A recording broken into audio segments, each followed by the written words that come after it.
Nous enchaînons maintenant avec la conférence suivante qui va être assurée par Frédéric Ramel.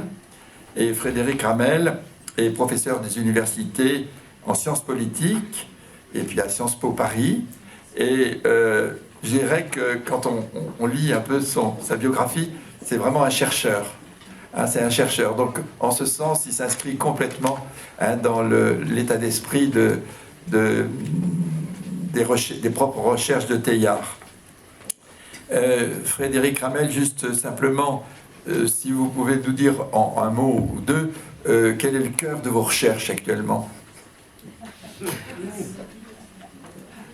D'abord, merci Philippe de me permettre d'être avec vous aujourd'hui, parce que ma présence peut paraître un peu atypique. Elle l'est. Vous avez invité un chercheur en sciences politiques et en relations internationales, et donc un chercheur en sciences politiques et en relations internationales. Il va travailler sur la raison d'État, il va travailler sur la géopolitique, il va travailler sur la divergence. Donc qu'est-ce que je fais ici, vous allez travailler sur la convergence. Donc qu'est-ce que je fais ici? Il est vrai que depuis quelques années, je recolle avec un certain nombre d'intuitions que j'avais pu avoir dans ma propre trajectoire avant d'embrasser une carrière académique, qui est de travailler le sensible. Je suis par ailleurs musicien amateur, il y a d'autres musiciens qui sont beaucoup plus professionnels que moi dans la salle. Et je trouve que de plus en plus, en travaillant sur les relations internationales, il y avait une forme de frustration, en considérant qu'il y a toute une dimension qui échappe à notre compréhension, alors que les émotions, les passions et les affections sont extrêmement présentes. Donc, une partie de mon travail consiste à mettre en relief l'apport de la musique, par exemple, dans les interactions internationales, et plus largement, le sensible, ce qui explique le fait que j'ai commis un livre qui s'appelle « La bienveillance dans les relations internationales ». Donc là encore, quelque chose de très atypique. Non, c'est beaucoup plus que ça, c'est provoquant.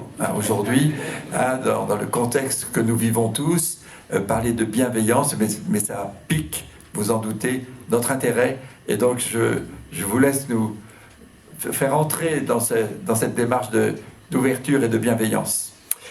Merci beaucoup, Philippe. Bonjour à toutes et à tous, à nouveau.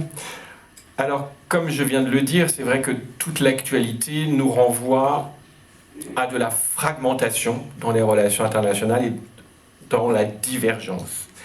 Et on pourrait se dire que la fameuse idée du sens de la Terre de Teilhard, ou l'esprit de la Terre de Teilhard, tend à ne pas se matérialiser dans la matière, et alors que celui qui a été, à mon sens, et ce que j'essaye de faire dans mon cours d'introduction aux relations internationales en deuxième année, Teilhard est l'un des premiers à parler de planétisation au XXe siècle. Et nous, en relations internationales, on commence un tout petit peu à parler de limites planétaires, mais dans un sens très restrictif, qui est celui de l'environnement et de l'écologie, alors que la planétisation renvoie à quelque chose de bien plus profond chez Teilhard. Ça m'interpelle et ça m'intéresse. Et c'est vrai que j'essaye, dans une partie de mes travaux, de mettre un petit peu de Teilhard autour de cette notion de planétisation en particulier et du sens de la Terre. Et ce que j'ai envie de faire avec vous ce matin, c'est un raisonnement en 3 temps. Un premier temps, de revenir, mais alors de façon très succincte, sur quelles seraient les divergences fondamentales dans les relations internationales contemporaines. Un deuxième temps, et là on est au cœur de l'exercice que vous m'avez demandé, c'est d'essayer d'identifier des énergies de convergence malgré tout. Référence au tout que Marie a évoqué tout à l'heure. Et dans un troisième temps, j'aimerais voir en quoi ces énergies de convergence, elles sont aussi des traces d'une géopolitique. Mais alors géo en majuscule. Et ça sera la seule citation que je ferai de Teilhard ce matin avec vous. Donc premier point, les énergies les types de divergence. Je vais être très synthétique, je vais en repérer 3 principalement. Il y a une première divergence qui est idéologique. Alors nous, quand on fait des relations internationales, la divergence idéologique, elle est généralement constante. Parce que dans le système international, les États qui composent le système n'ont pas forcément toujours le même régime politique. Dans l'histoire des relations internationales, il n'y a que très peu de périodes où il y a une homogénéité des régimes politiques. Là, il y a une hétérogénéité des régimes politiques, régime autoritaire, régime démocratique. Mais je dirais qu'il y a une divergence encore plus accentuée sur cette dimension idéologique. Elle tient tout d'abord à la réactivation de récits civilisationnels portés par les grandes puissances, l'utilisation de la civilisation comme un marqueur de distinction. La Russie, c'est la civilisation des civilisations. La Chine se veut porteuse d'une initiative de civilisation globale. Donc il y a ces récits civilisationnels qui deviennent de plus en plus marquants. Et puis à l'intérieur même de l'Occident, il y a ce clivage de plus en plus marqué entre un certain nombre de mouvements néo-populistes qui sont à l'heure actuelle au pouvoir dans certains États, et en particulier aux États-Unis. Cela crée des clivages idéologiques, des tensions idéologiques qui se sont accentuées. Et à cela, il faut rajouter une autre couche, je dirais, de divergence idéologique. Ce sont les appels de ce qu'on appelle, entre guillemets, le Sud global, qui critiquent les Occidentaux du double standard et qui, du point de vue idéologique, considèrent que l'universel, on est très loin d'y arriver. On a voulu le faire à Bandung, vous ne nous avez pas entendus, et là, encore plus aujourd'hui, vous ne nous entendez pas. Donc, une divergence idéologique. Une divergence ensuite stratégique. Les États se réarment. Les budgets de défense ne cessent d'augmenter. Les bases de données sont assez significatives à cet égard, avec des hausses records, en particulier en 2024, de 5,9%. Accroissement des budgets de défense, ça veut dire qu'on se réarme partout. C'est le dilemme de sécurité, qui renvoie bel et bien à l'esprit de fragmentation et de divergence. Et enfin, un troisième type de divergence, c'est une divergence technologique et numérique. On en a déjà parlé, on va en reparler tout à l'heure. Mais c'est vrai que, alors qu'il y a une démocratisation de l'accès à ces outils, l'intelligence artificielle devient aussi une forme de divergence. Pourquoi ? Parce que, loin de favoriser pour l'instant une conscientisation planétaire, c'est plutôt une vague d'extraction du milieu naturel, parce que pour faire fonctionner ces intelligences artificielles, on a besoin de ressources naturelles, et ça renforce les risques de manipulation de l'esprit lui-même. D'autant plus que le capitalisme de surveillance repose étroitement sur justement cette attention que l'on donne aux préférences individuelles, et le modèle même économique est passé de la monétisation fondée sur les publicités présentes sur les moteurs de recherche à un modèle de surplus comportemental. Surplus comportemental, c'est que les clients deviennent des preneurs de produits de vente. Ce que je dirais par là, c'est qu'avec ces trois, là je ne fais qu'esquisser trois exemples de divergence majeure, le clos l'emporte sur l'ouvert, si vous me permettez de passer l'expression. C'est-à-dire là, je reprends l'expression de Bergson, évidemment. Mais ce clos qui l'emporte sur l'ouvert, ça se traduit par exemple, la baisse drastique de l'aide humanitaire. Il y a un écroulement du système de l'aide humanitaire à l'heure actuelle. Et une autre expression, c'est la fameuse controverse sur l'ordo amoris que vous connaissez toutes et tous, je suppose, lorsque le vice-président J.D. Vance en appelle et convoque l'ordo amoris, c'est-à-dire pour justifier la politique extrêmement restrictive à l'égard de l'accueil des migrants, au nom d'une conception du clos. C'est-à-dire que la conception qu'il se fait de l'amour, c'est uniquement les proches, et certainement pas le prochain, que je peux rencontrer n'importe où lorsque je me déplace. Fragmentation du monde. Maintenant, j'aimerais rentrer dans mon deuxième temps et vous proposer 4 énergies de convergence. Ces 4 énergies de convergence, elles n'ont pas vocation à être exhaustives. Je veux juste pointer du doigt un certain nombre de phénomènes qui renvoient à cette énergie de convergence. Tout d'abord, l'esprit multilatéral. Alors, l'esprit multilatéral, on pourrait se dire, bah là, il est bien gentil, M. Ramel, mais tout me renvoie l'inverse. L'esprit multilatéral s'écroule. Eh bien, je ne suis pas d'accord. Je ne suis pas d'accord parce que, tout d'abord, on a un multilatéralisme social extrêmement actif et qui ne s'arrête pas et qui n'est pas mort. Ce multilatéralisme social correspond à une certaine branche ou une certaine pratique du multilatéralisme. On distingue le multilatéralisme étatique qui est fait par les États pour éviter la guerre. Et on a le multilatéralisme social qui élargit les acteurs à d'autres acteurs que les États pour envisager d'autres enjeux, c'est-à-dire les conditions sociales et économiques dans lesquelles nous vivons sur cette planète. Ce multilatéralisme social continue d'agir. Il y a des dispositifs et des programmes des Nations Unies qui restent très actifs, le programme alimentaire mondial, par exemple, en plein Covid, ou même encore à l'égard de l'Ukraine. Et on signe aussi des traités. Le traité BBNJ, le traité sur les fonds marins, signé en pleine guerre entre la Russie et l'Ukraine, signé par la délégation russe. C'est une façon de protéger les fonds marins d'ici 2030.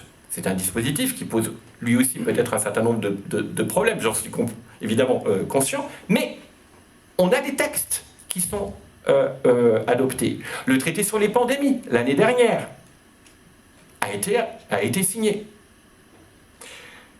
Deuxième élément de cet esprit multilatéral. Même si les États-Unis ne veulent pas y aller, on a un certain nombre de dispositifs multilatéraux qui fonctionnent. Les organisations régionales continuent de fonctionner. Elles essayent même de tisser des liens entre elles. On appelle ça le modèle du World Minus One, le monde sans la puissance hégémonique. C'est quelque chose que l'on peut tracer, que l'on peut repérer. Troisième élément de cet esprit multilatéral, le multilatéralisme flexible. Alors, G7, G20, on pourrait se dire, ah oui, d'accord, cette diplomatie, là, les États-Unis y sont, mais ils ne sont pas très allants. Ok, mais les BRICS, c'est très allant. Un certain nombre d'États du Sud considèrent que ces formes flexibles sont extrêmement intéressantes. Et d'ailleurs même, un certain nombre de collègues considèrent que ces formes multilatérales qui sont dites souples, elles ne sont pas liées à une organisation internationale, les États du Sud considèrent que c'est une bonne façon de continuer à travailler ensemble, même si on ne passe pas forcément par la case des Nations Unies. Et j'en viens à ma dernière remarque sur l'esprit multilatéral, et justement parlons des Nations Unies, un petit peu. Savez-vous que depuis septembre dernier, on a une campagne qui s'appelle la campagne de l'article 109. L'article 109, c'est quoi? Bah oui, parce qu'il y a une charte de San Francisco qui porte constitution des Nations Unies. Cette campagne vise à constituer une coalition d'États qui, d'ailleurs, l'Inde, l'Afrique du Sud et le Brésil sont complètement allants en la matière, pour proposer une révision de la charte. Pour réviser la charte, il faut la majorité des États membres à l'Assemblée générale des Nations Unies et 9 membres du Conseil de sécurité. Veto ou pas, on s'en fiche. À partir de là, cette coalition considère qu'en 2027, on pourra organiser ce vote pour envisager en 2030, en effet, une révision de la charte. Attention, on s'est très accompagné, il y a une deuxième version de la charte qui circule, qui fait l'objet de discussions entre les délégations, entre les organisations non gouvernementales. D'ailleurs, la directrice, je vous invite d'ailleurs à venir si vous le souhaitez, la directrice de cette coalition sera là jeudi prochain à 12h30. Il n'y a pas que le président Zelensky qui vient à Sciences Po, il y a aussi d'autres personnes qui viennent, pour en rendre compte.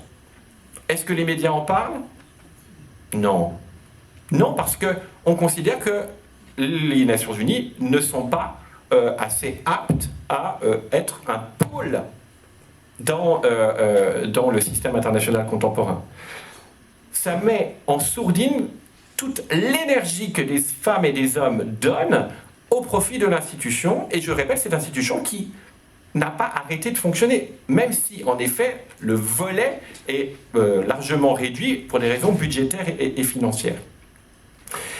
Et d'ailleurs, même certains sondages aux États-Unis montrent que les 84% des Américains veulent maintenir et développer des liens des États-Unis avec les Nations Unies.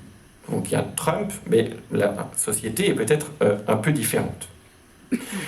Deuxième exemple d'énergie, la protection planétaire. Alors la protection planétaire, je le fais à dessein parce que vous savez toutes et tous que Teilhard est très attaché à la Terre elle-même.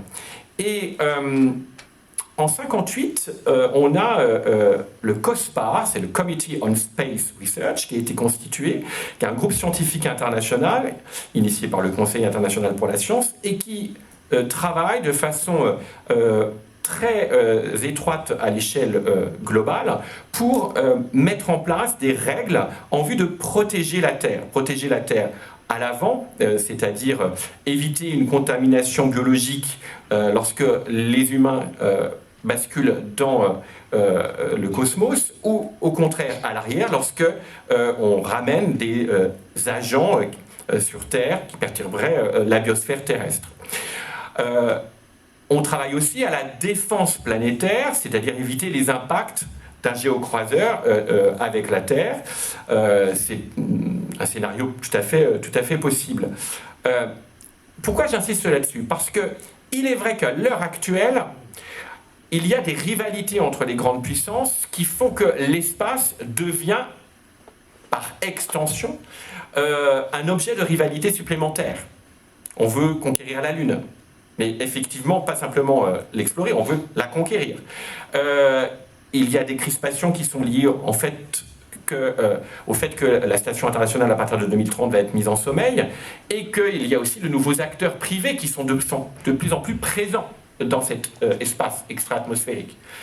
Mais ce que je veux dire, c'est que dans cet environnement, vous avez tout de même des acteurs qui visent à finalement appliquer le sens de la Terre, c'est-à-dire coopérer pour faire que l'humanité puisse en effet subsister. Un troisième exemple d'énergie, c'est l'énergie transnationale. Cette énergie transnationale, elle se manifeste à travers l'implication d'acteurs non étatiques. Et ici, c'est par les acteurs non étatiques, j'aimerais essentiellement me baser sur des organisations non gouvernementales à caractère altruiste. C'est un écosystème extrêmement divers, hein, les acteurs non étatiques. Ça va de Elon Musk à Karuna de Mathieu Ricard. Donc c'est plutôt le pôle Mathieu Ricard qui m'intéresse, évidemment. Mais ce que je veux dire, c'est que ce pôle-là, le pôle altruiste, n'est pas un pôle inexistant. Il est invisibilisé. Toutes les réflexions et les actions menées par des acteurs en faveur de la paix qui partent du terrain, qui partent de la satisfaction des besoins fondamentaux des populations locales, c'est quelque chose qui existe. On peut le tracer empiriquement. Il y a beaucoup de collègues qui travaillent là-dessus et qui montrent cette énergie à l'œuvre. Évidemment, le risque, c'est, on parlait de bienveillance tout à l'heure, mais le risque, c'est que ces actions bienveillantes, elles le sont, à mon sens. Elles basculent dans le paternalisme et dans la domination de l'altérité lorsqu'on ne respecte pas le choix de l'autre et lorsque, évidemment, on le fait à son propre profit. La République des ONG d'Haïti est malheureusement un exemple avéré. Mais il y a aussi des exemples autres. Et le dernier exemple d'énergie que je voulais mentionné et qui fait écho à quelque chose de plus intime et qui est difficile à objectiver, mais qui me semble toutefois important, parce qu'il n'y a pas que les États dans le système international, il y a nous. Quand je dis nous, c'est des individus ordinaires. On fait partie aussi du système international. Et ces individus ordinaires eh bien, ils peuvent exprimer un certain nombre de choses. Et pendant le confinement, une plateforme qui s'appelle Stay Home Sound, qui est connectée à un réseau qui est consacré à la vie dans les villes, a rassemblé plus de 500 enregistrements audio par des individus ordinaires, laissés par donc des particuliers provenant de 50 pays. Et vous aviez de courts textes qui accompagnaient les enregistrements. Qu'est-ce que j'entends en période de confinement. Et ce qui est extrêmement frappant, c'est que tous ces partages révèlent non seulement un moment de calme à travers l'espace, mais aussi une résonance partagée, alors que ces individus, ces particuliers, sont situés à des endroits extrêmement différents. Mais tous en appellent à habiter le monde ensemble, différemment. Ce que je veux dire par là, c'est que c'est dommage que voilà, notre collègue n'ait pas pu nous rejoindre ce matin, mais pour moi, c'est exactement l'articulation entre planétisation et personnalisation. C'est-à-dire une prise de conscience du planétaire que j'exprime de façon très singulière à travers ce que j'entends, moi, là où je suis, là où je vis. Et je partage, moi, ce que je suis. Et l'articulation étroite entre planète et le soi au prisme d'une singularité. Ça me semble aussi important de souligner parce que, à nouveau, oui, en relations internationales, on étudie les poids lourds, on étudie les éléphants, mais il n'y a pas que les éléphants dans le système international. Et les individus, parfois de façon, oui, tragique, un individu ordinaire, le choix qu'il fait va devenir une étincelle qui produit des événements mondiaux. Les printemps arabes, c'est ça. Un individu ordinaire qui s'immole sur un marché en Tunisie crée une déflagration jusqu'en Syrie aujourd'hui. Donc ne sous-estimons pas le poids de l'énergie posée par les individus ordinaires dans le système international. J'en viens maintenant très rapidement à ma troisième séquence. En quoi ces énergies de convergence nous permettent de tracer un sens de la Terre, voire même une nouvelle géopolitique. Dans l'activation de l'énergie, Teilhard a cette phrase. Au lieu de flotter indéfiniment entre la nécessité évidente de nous associer pour continuer à vivre et la peur de nous perdre en renonçant à notre isolement, nous pourrions désormais nous consacrer de tout cœur sans arrière-pensée à la magnifique œuvre de la construction de la Terre. Une véritable géopolitique. J'y suis. Une véritable géopolitique, et géo, le terme est entre guillemets dans la version originale, remplacerait enfin les misérables querelles paroissiales auxquelles l'histoire s'est jusqu'ici réduite. Voilà une occurrence extrêmement intéressante. Sous la plume de Teilhard, le terme de géopolitique est employé, mais pas du tout dans la conception conventionnelle que nous avons dans la discipline de là où je suis. La géopolitique dont il parle n'est pas la géopolitique conventionnelle de celle qui est à la fois convoquée, analysée et considérée comme, en effet, immuable. Parce que c'est cela dont il s'agit lorsqu'on utilise la géopolitique. Ah, c'est de la géopolitique, donc rien de nouveau sous le soleil. Bah si. Pour Teilhard, il y a quelque chose de nouveau sous le soleil. Donc, Teilhard, certes, emploie le conditionnel dans les phrases que je vous ai employées. C'est le conditionnel, signe d'une certaine prudence. Mais vous voyez que cette géopolitique, pour moi, c'est la géopolitique de la noosphère. C'est rien d'autre. C'est le sens de la Terre qui apparaît ici et qui s'éloigne de la définition de la géopolitique confinée au principe mécanique de reproduction de la même chose, de la domination. C'est une autre conception de l'énergie. Et cette conception de l'énergie, alors là je suis extrêmement prudent parce que dans cette dernière partie je vais plus sur du Teilhard, donc vous me pardonnerez les lectures peut-être un peu très simplificatrices que je vais faire de lui. Mais c'est vrai que pour lui il y a trois énergies. Il y a l'énergie incorporée, maîtrisée, spiritualisée, et ces énergies elles peuvent servir soit à la répulsion, soit à l'attraction. Et lorsqu'il parle de l'évolution, qui, en tout cas, moi, me frappe, là, je parle de là où je suis, je sens plutôt une reconnaissance des guerres comme des phénomènes qui tentent à épuiser l'énergie de répulsion. Ils les acceptent, mais au bout du compte, il y a probablement un regard kantien, c'est à partir de l'expérience de la guerre qu'on prend conscience de quelque chose d'autre qui est nécessaire dans la façon de concevoir la relation à l'autre. Et puis, il y a dans son rapport à l'énergie quelque chose qui alimente sa morale du mouvement qu'il cherche à cultiver par rapport à la morale de l'équilibre. La morale de l'équilibre ne lui suffit pas, selon lui. Et c'est vrai que pour nous, en relations internationales, on ne cesse de parler de l'équilibre des puissances. Donc cette morale de l'équilibre, elle est centrale pour nous.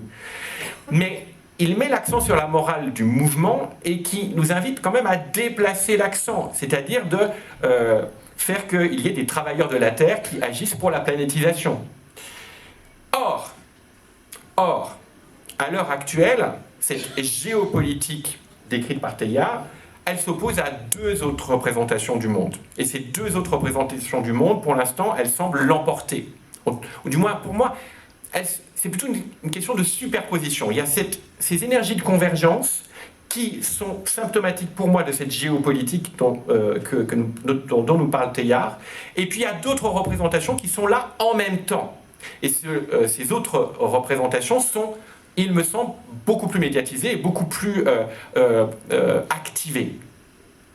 C'est le nomos de la Terre et c'est l'hypothèse Gaïa que Bruno a évoqué tout à l'heure.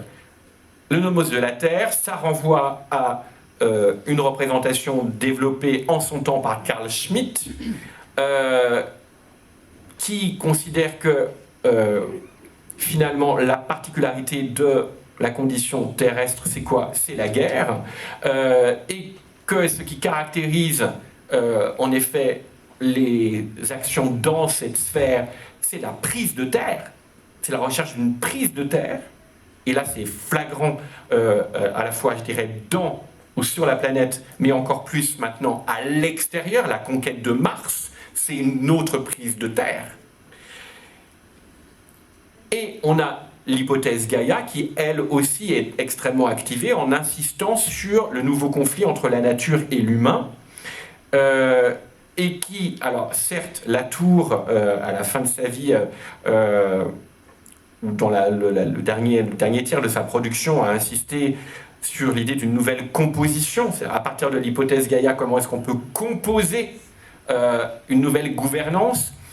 Mais derrière l'hypothèse Gaïa se cache tout de même, notamment lorsque, ici je m'appuie uniquement sur les travaux de Bruno Latour à la fin de sa vie, un très fort pessimisme. On oublie la Terre, on ne pense qu'à Mars. Et donc l'hypothèse Gaïa nous empêche d'aller dans un chemin noosphérique, si je réutilise l'expression de tout à l'heure.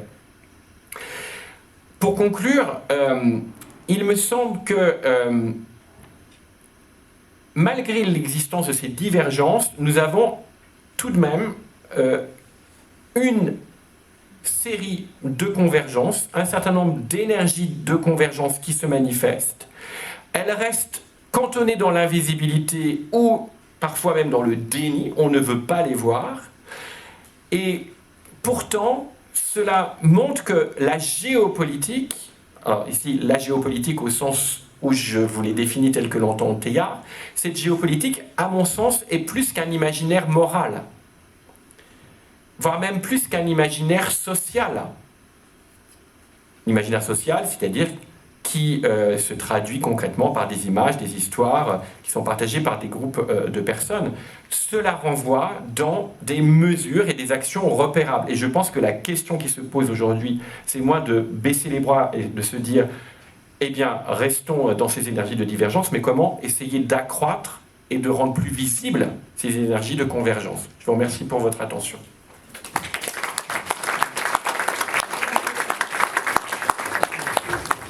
Merci beaucoup, Frédéric Ramel. Je rappelle qu'on retrouvera nos orateurs en fin de journée, enfin fin d'après-midi, deuxième partie de l'après-midi, pour une table ronde. Donc, si vous avez des questions, vous n'hésitez pas à les enregistrer pour ne pas les perdre et les poser peut-être à ce moment-là où il y aura un dialogue entre les orateurs et la salle. Voilà.